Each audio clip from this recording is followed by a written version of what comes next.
Birinci çətinlik odur ki, bizim tələbələr əgər məktəb bizim yerli kurikulumdan gedirsə söhbət, bizdə 11 illik təhsildir. Attestat təhsili 11 illik təhsildir. Çox vaxtı 11 illik təhsil Avropada birinci kursa qəbul olmaq üçün yetərli deyil. Çünki çox ölkələr 12 illik təhsil istəyirlər. Və hər yerdə də hazırlıq foundation dediyimiz proqram hər yerdə yoxdur bu. Çətinliyin biri elə bax budur və bu daha çox Qərbi Avropa ölkələrinə aiddir. Əgər 11 illik təhsillə müraciət edirsə, mən həmişə Şərqi Avropaya daha çox üst tutmalarını məsləhət görürəm. Bu çətinliyin biridir deyərdim.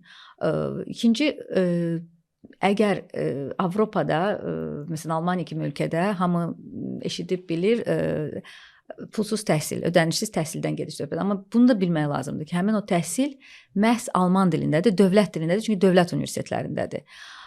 Yenə də gəlib tələbənin üzərinə gəlirik ki, o həmin dövlətin dilini bilirmi? Hansı dildə oxumaq istəyir? Çoxu gəlir məsələn ingilis dilində oxumaq istəyirlər, amma ingilis dilində təhsil Avropada pulsuz deyil. Bunun ödənişi var. Çoxu ümumiyyətlə özəl universitetlərdir. Bu da bax həmin o həmişə deyirəm sualtı daşlar.